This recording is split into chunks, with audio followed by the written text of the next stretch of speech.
Olá, pessoal, sejam muito bem-vindos, muito bem-vindas. Estamos começando o nosso MesaCast sobre liderança e sustentabilidade. Vamos conversar um pouco sobre como as lideranças podem implementar, integrar práticas sustentáveis dentro das suas estratégias de negócios. E como que uma empresa que consegue implementar essas práticas, como que elas são vistas junto aos consumidores, aos clientes e a todos os grupos e stakeholders envolvidos na cadeia produtiva dessa empresa? Eu sou a professora Denise de Moura, sou especialista em liderança e comportamento organizacional e hoje estou aqui com o professor Roberto Hoffman Palmieri. O professor Roberto tem mais de 20 anos de experiência em captação e implementação de projetos socioambientais e sustentabilidade em organizações privadas e órgãos públicos. Professor, é uma grande alegria, é uma grande honra poder escutar você sobre um tema tão importante. Então, eu gostaria inicialmente que você contasse um pouquinho sobre a sua trajetória profissional. Olá, professora Denise e a todos que estão nos ouvindo. Para mim é um grande prazer poder trocar ideia com você sobre um tema que eu sou apaixonado. É uma história dedicada à sustentabilidade no setor florestal e agrícola. Eu sou engenheiro agrônomo de formação. Logo que me formei, eu fui já trabalhar com cadeias produtivas, sejam agrícolas e florestais, na Amazônia. E nessa imersão na Amazônia, acabei convivendo muito com populações tradicionais, povos indígenas. Então, que hoje é mais comum discutir o envolvimento das diversas partes interessadas, eu já tive uma boa imersão nesse período, logo na minha formação. E a partir daí, sempre me dediquei a trabalhar nessa temática. É uma temática em que sou apaixonado, desde muito por propósito, fui uma carreira orientada a propósito, e hoje é algo que é inevitável que um profissional tenha um entendimento sobre sustentabilidade dentro do setor corporativo, que entenda, né, as bases, alguns cuidados para a gestão de risco relacionado a isso. E aqui na professora Denise, a gente não vai falar se gosta, não gosta, do que gosta, que não gosta, do que acredita ou não acredita. É uma situação que é preciso lidar. Qualquer profissional, no início da sua carreira, um executivo nível médio e um executivo de alta direção tem que lidar com sistemas. Então, pude, ao longo dessa minha experiência, começar como engenheiro, assumir como coordenador de projetos, gerente de projetos, como PMO, até como diretor executivo, lidando com essa temática e, naturalmente, estão liderando equipes para mover as empresas para serem mais sustentáveis. E falo mover porque não dá para dizer se a empresa é sustentável ou não é. É sempre uma jornada, né? E conseguir cada vez mais avançar, uma jornada que não tem fim, né? À medida que atinge um patamar de estabilidade, sempre há novos desafios e o mundo mudando. Então, fundamental um tema como esse ser discutido num MBA como esse. Muito interessante, professor. E você trouxe alguns pontos aqui, eu já estou fazendo algumas anotações. Você falou sobre a Amazônia, você falou sobre. É uma temática que agora a gente tem que debater ainda mais a fundo, sobretudo as lideranças. E eu tenho algumas perguntinhas aqui, mas antes eu queria, antes de entrar na minha primeira pergunta, eu queria contar uma historinha rápida. Essa história, ela vem de uma empresa centenária. Esse ano faz 100 anos que é a empresa Merco é uma empresa brasileira, familiar, fica na região sul do país. E todo mundo aí deve conhecer a empresa Merco, porque ela fabrica produtos. Vários produtos, um deles é o produto é a borracha, e muita gente conhece a Merco com aquelas borrachinhas escolares. Talvez o que poucas pessoas não conheçam ou não tenham ainda conhecimento é que lá para 2007, 2008, a Merco fez uma grande virada de chave na sua estratégia organizacional. Eu digo que ela fez uma mudança mesmo. A virada de chave foi uma mudança estratégica em que, a partir daquele momento, toda a sua cadeia produtiva passou a focar em ações de sustentabilidade, ações de logística reversa, preocupação com o meio ambiente. Eu digo todo mundo porque foram os funcionários, foram os fornecedores, toda a cadeia produtiva, todos os stakeholders. Agora, a historinha que eu quero contar é que eles lançaram há pouco tempo uma bolsa térmica que não é a bolsa térmica de borracha que a maioria de nós brasileiros conhece. Acho que ou uma casa ou outra tem uma bolsinha térmica da Merco, e ela é um produto muito conhecido. Na verdade, eles lançaram há pouco tempo uma bolsa térmica sustentável. E aí, né, o que seria isso, né? O que é uma bolsa térmica sustentável? Da onde que veio essa ideia? Da onde que veio essa descoberta, essa eureka? Um funcionário da Merco em casa, comendo butiás, é uma frutinha, parece um coquinho pequenininho. Ele comia e colocava os carocinhos no prato. Comia e colocava os carocinhos no prato. E aí, de repente, quando ele acabou de comer os butiás, ele viu aqueles caroços ali, ele ia jogar fora. O que que ele fez? Não vou jogar fora, vou colocar no micro-ondas. E ele percebeu que os carocinhos esquentavam de uma maneira interessante.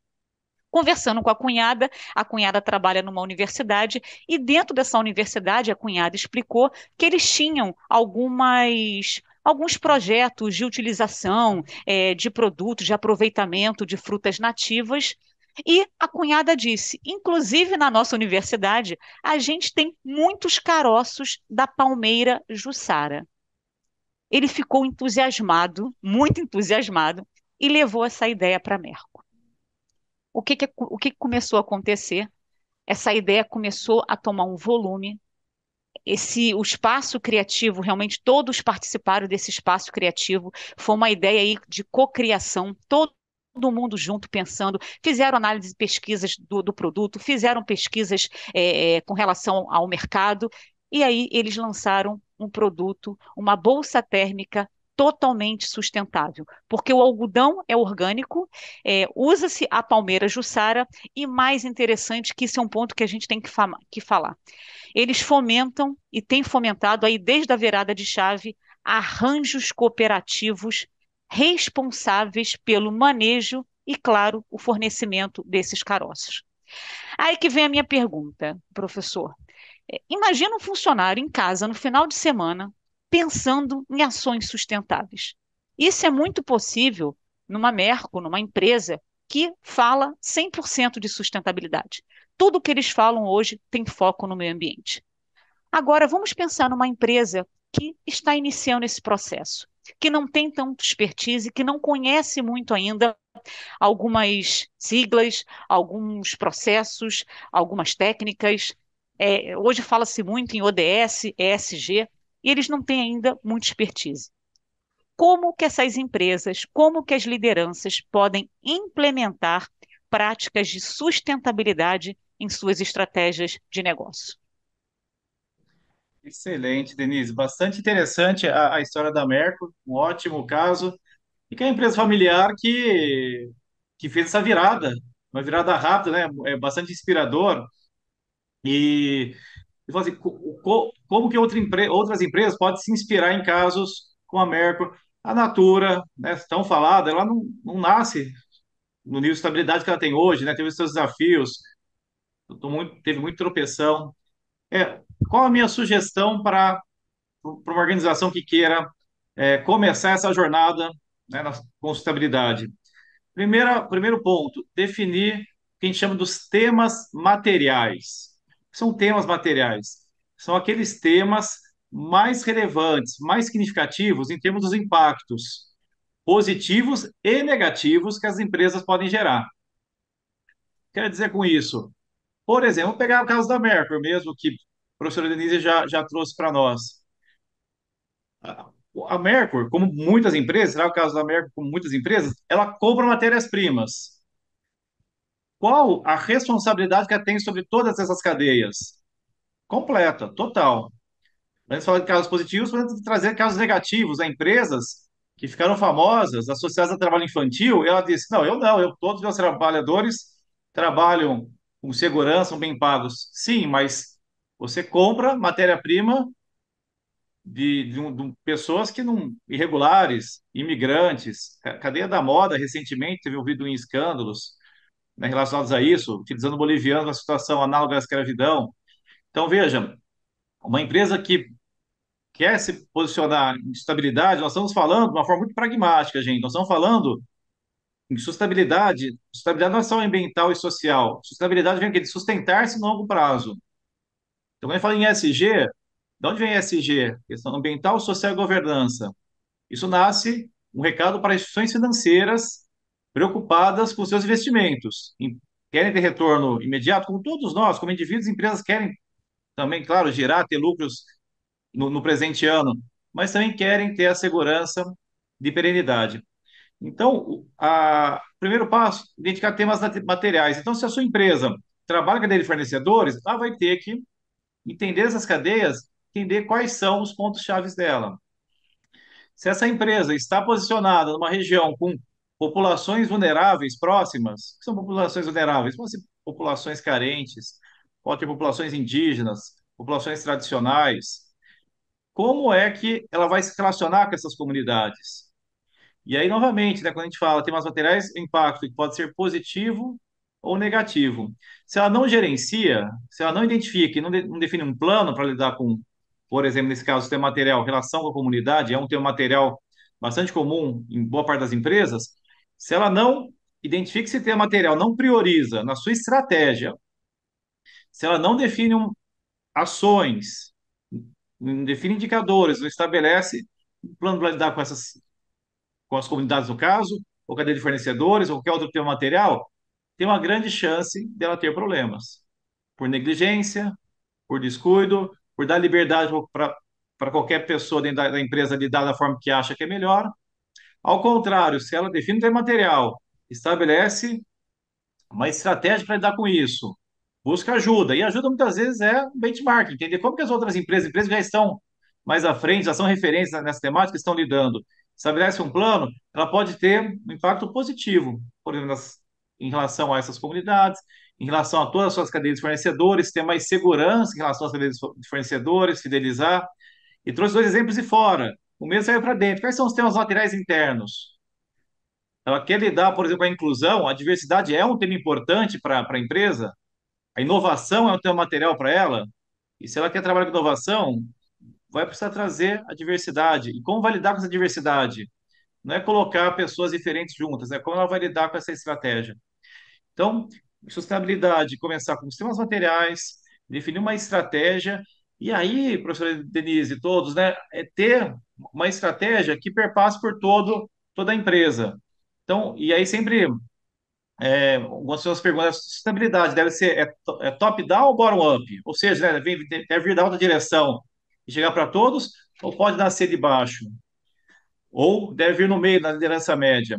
Isso é uma coisa maravilhosa. A sustentabilidade, ela precisa ser sistêmica, precisa estar em toda a empresa. Não dá para falar assim, ah, uma parte minha é sustentável. Exemplo, o pessoal de relação à comunidade é bastante sustentável, tem uma conduta muito positiva com a comunidade local, mas os nossos, pessoal de logística nossa desrespeita totalmente a segurança das crianças que estão ali próximas, qualquer coisa do tipo.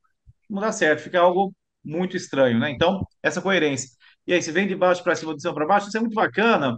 O exemplo que você trouxe, né? Por exemplo, o caso da Mercury, que traz um funcionário, tem uma ideia, ele sente um espaço receptivo para trazer essa ideia, ele sente que tem um espaço, ele fica entusiasmado em trazer uma ideia. Sem trazer uma ideia, é uma exposição, não é? E pode ser uma ideia que não vai dar certo, essa deu certo, mas se a ideia não dá certo. Então, como a empresa também trabalha com os riscos, ela valoriza aquele profissional que traz novas ideias, se expõe ao risco, porque trabalhar com sustentabilidade trabalha no limite do que a gente não sabe lidar ainda, algumas coisas.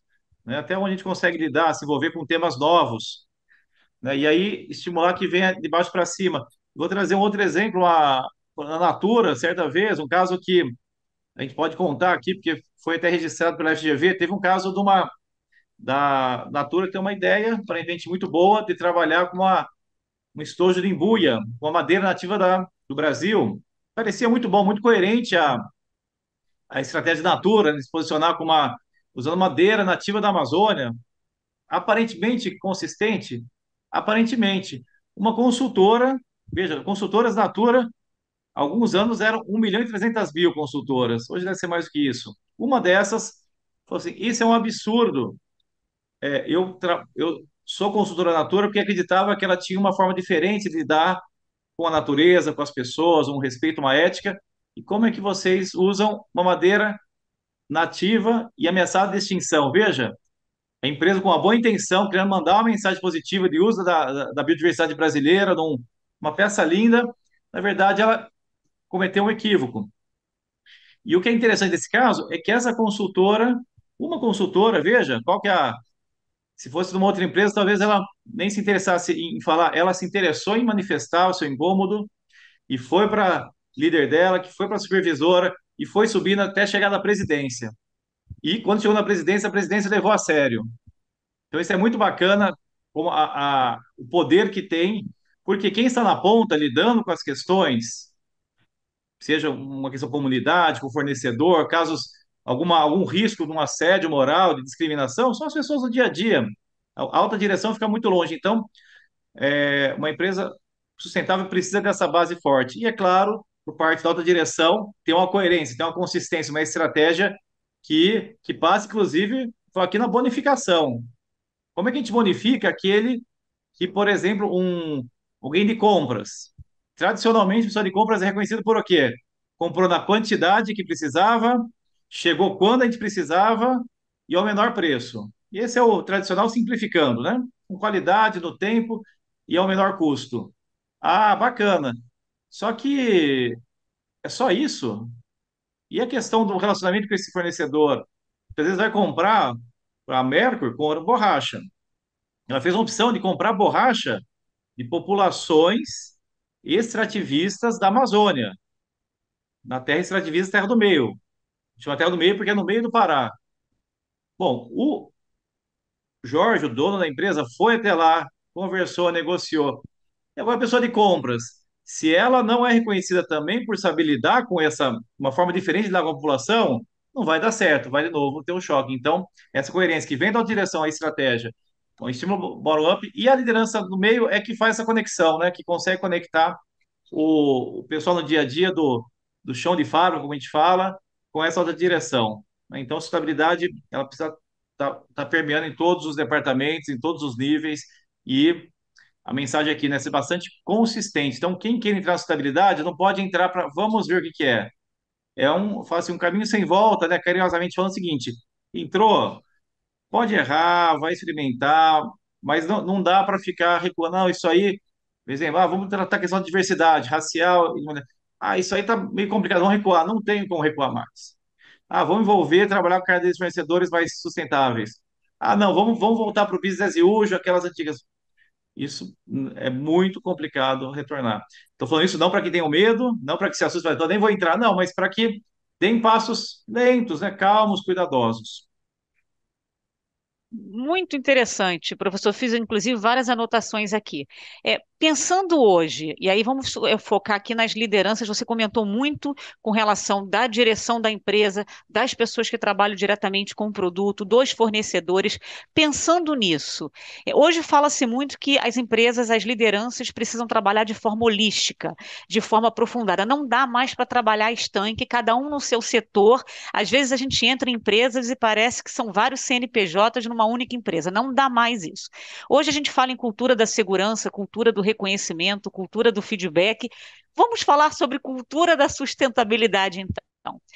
Na sua percepção, na sua experiência, com tudo que você disse aqui, desde o diretor da empresa, a gente comentou aqui da Merco, até as pessoas, até os fornecedores, todas as pessoas envolvidas aí na empresa, como que uma organização, como que uma liderança, ela pode prover isso assim, eu digo que elaborar e fomentar uma cultura eu digo cultura de sustentabilidade dentro da sua organização.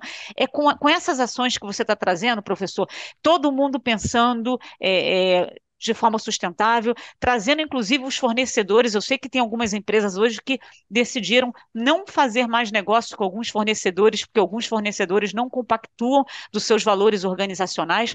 Seria isso? Como é que uma liderança hoje, e realmente eu quero hoje implementar uma cultura muito mais do que ações estanques, uma cultura de sustentabilidade na minha organização. Seria isso, assim, vem da diretoria e vai cascateando para todos. Como é que seria isso? Como é que funcionaria essa cultura da sustentabilidade? Excelente. Então, muito profunda a sua questão, Denise, né? Porque você trouxe, é uma mudança de cultura. E aí, como que muda a cultura? Nós estamos falando de várias pessoas que têm uma história de vida, não é? Uma empresa que tem também a sua história, tem seu posicionamento.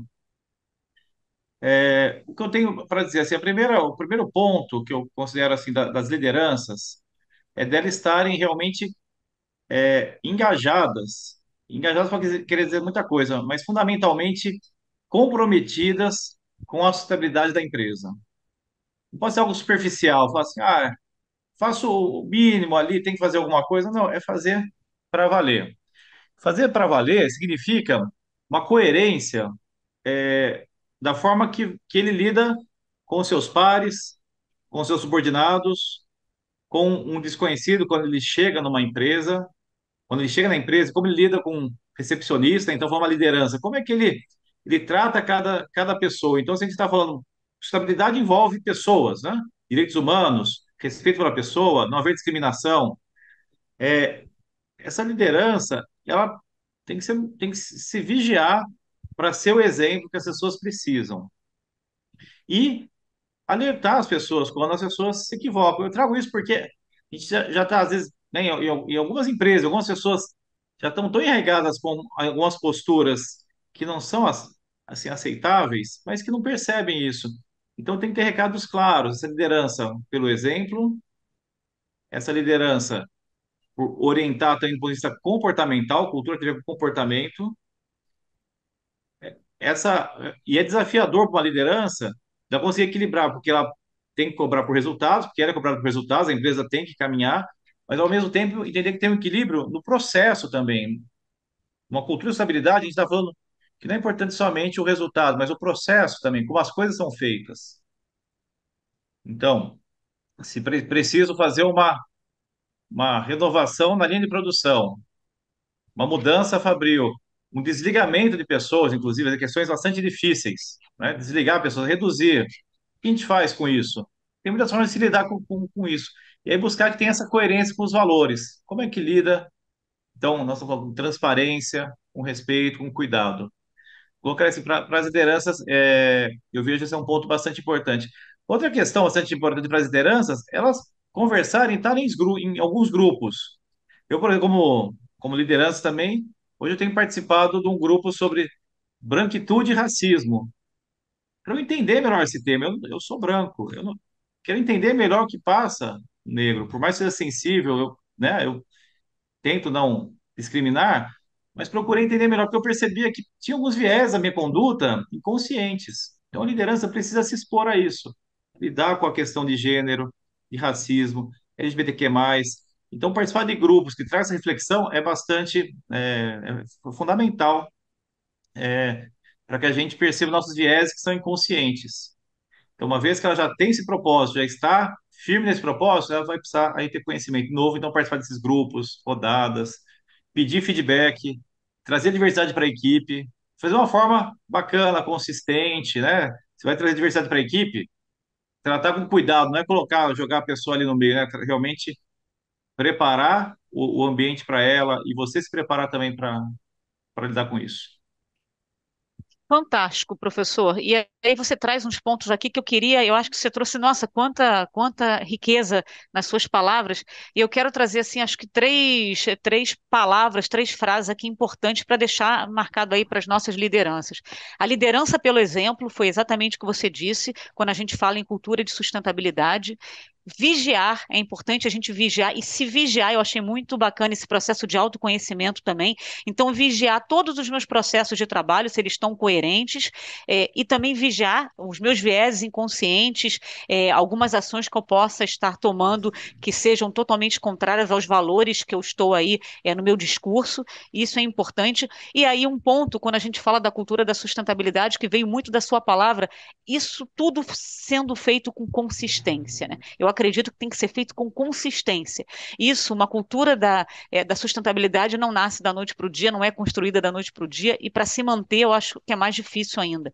Eu acho que essa consistência de todo mundo, todas as pessoas envolvidas aí nesse processo, envolvidas na organização, se vigiando, liderando pelo exemplo, escutando, você falou de dar feedbacks, a gente pode aí escutar um funcionário quando ele tem uma opinião, ele está trazendo uma ideia para a empresa.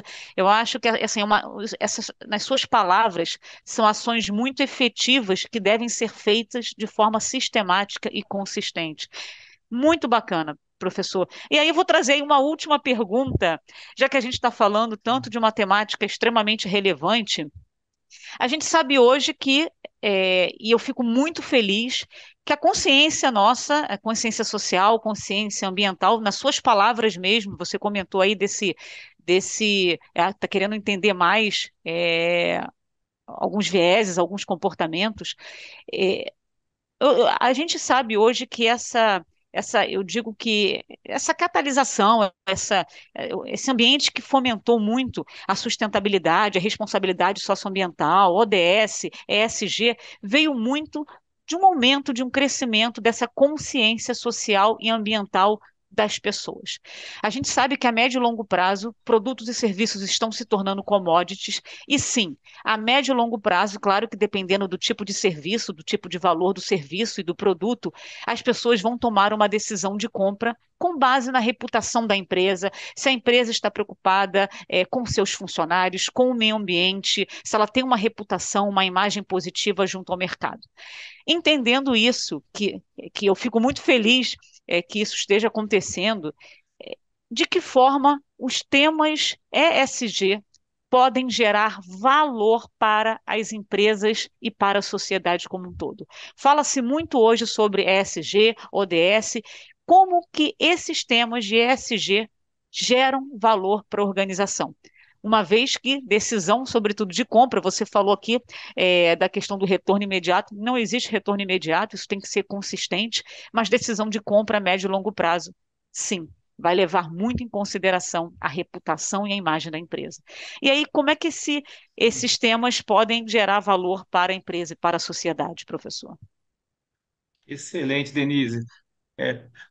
É, aquele que não olha para esses temas, as empresas, elas estão perdendo valor claramente. Interessante, tem um estudo de 8 escândalos, foi publicado agora pela Economists, que mostrou que empresas chegaram a perder 30% de seu valor por não cuidarem do que nós estamos falando aqui.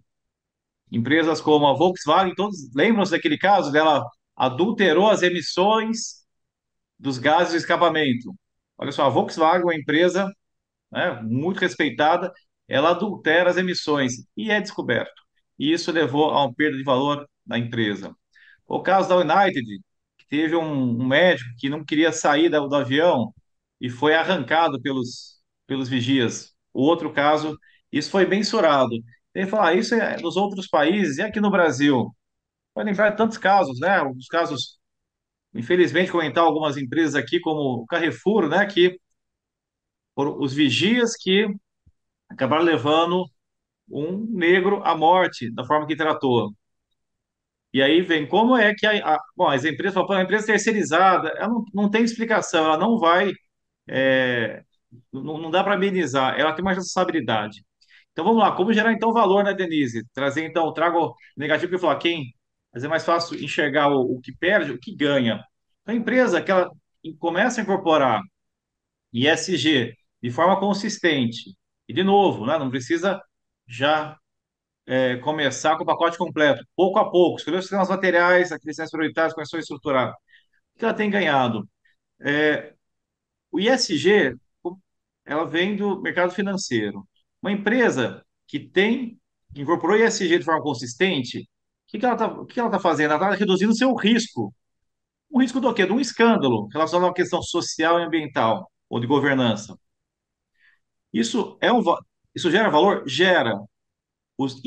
A linhas empréstimos com o Banco Bradesco. A linha Bradesco tem uma linha de financiamento direcionado a empresas desse tipo. Vou trazer o caso da Volkswagen, então, agora um positivo, um financiamento do Bradesco, a um juro muito mais reduzido, de 500 milhões, para investir na redução das emissões de gases de efeito estufa e em colocar mulheres na liderança. São temas que para a Volkswagen é importante e o Bradesco falou, nós vamos aportar um recurso diferenciado. E por que isso?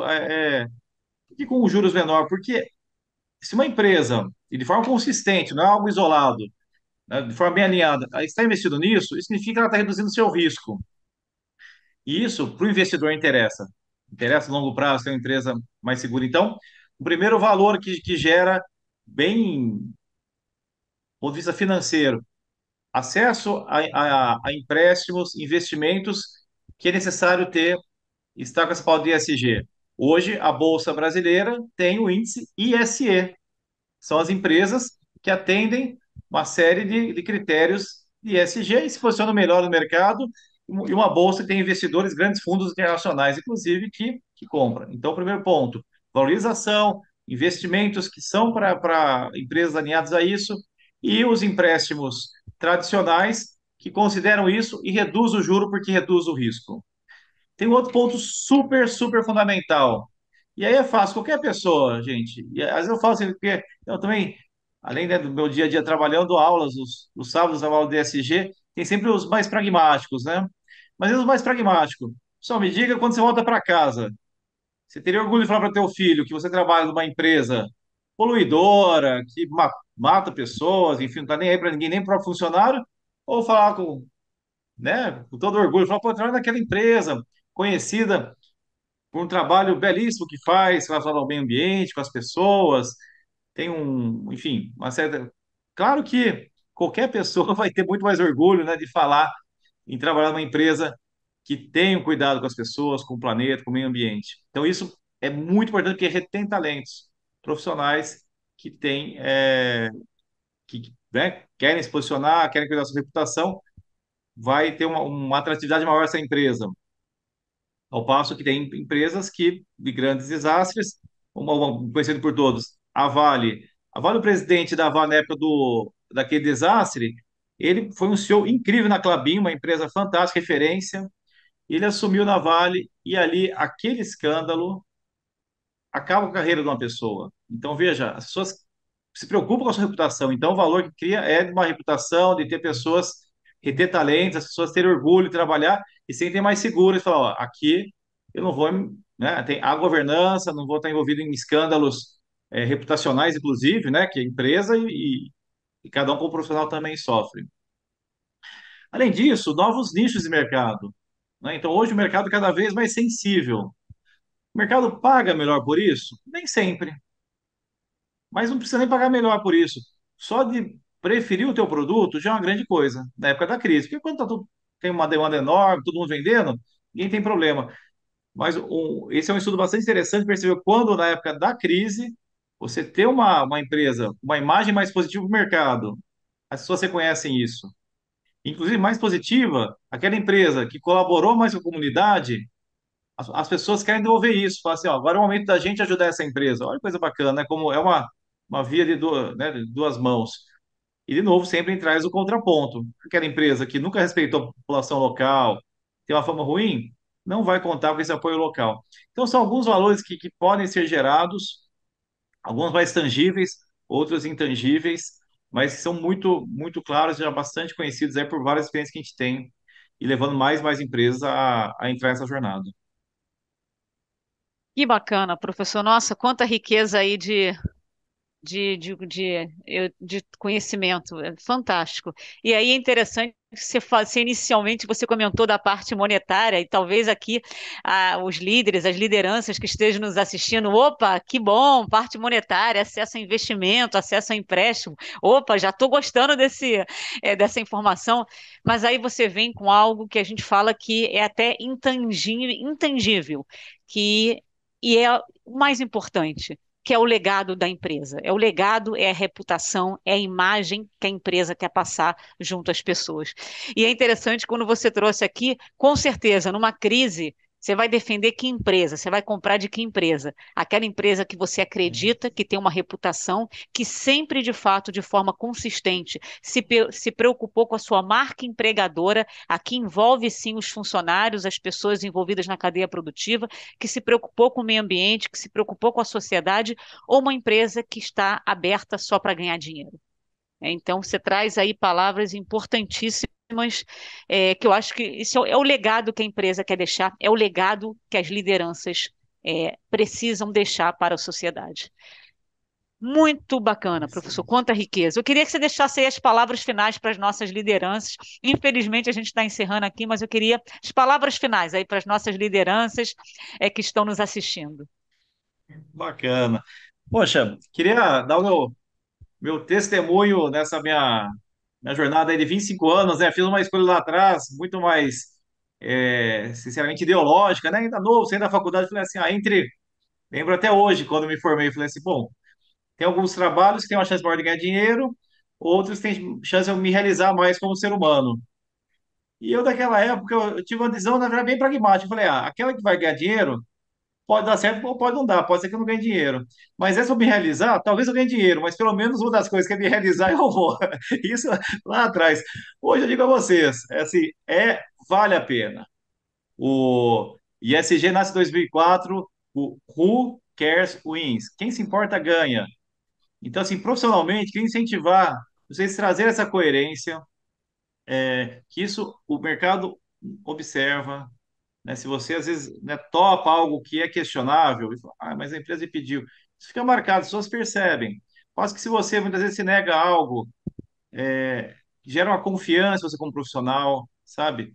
E vai gerando um histórico que vai trazer retorno, digo, né, na minha própria experiência, eu fico ao ter tido a felicidade de ter essa consistência no que eu fiz. E no final, né, gente, eu sempre fico pensando para finalizar aqui, quando a gente chegar aos 80 anos, 90 anos, olhar para trás, eu espero que todos vocês tenham orgulho de cada dia, de cada trabalho que assumiram, cada tarefa. Então escolham bem aonde vão trabalhar, com quem vão trabalhar e onde estiverem trabalhando, criem esse ambiente o melhor possível. Traga a sustentabilidade dentro do que você pode. É claro, alguns locais têm mais espaço, outros menos, mas sempre há essa possibilidade. E desejo que vocês, então, daqui a muitos anos, possam se orgulhar de cada dia trabalhado, cada relacionamento, e vocês vão colher esse retorno de cada pessoa que você liderou, está te vendo o tempo todo, vocês sabem disso, e inspirem-os a seguir né, uma jornada coerente, com ética, com responsabilidade, com cuidado, e isso traz dinheiro também. Fiquem tranquilos, vão pagar as contas, sim, vai dar certo. Bom, pessoal, quem se importa ganha. Inspire outras pessoas e deixe um legado. Essas são as palavras aqui que me marcaram muito do professor. Professor, uma honra, só tenho a agradecer esse nosso bate-papo. Quanta riqueza de troca de conhecimento, uma honra.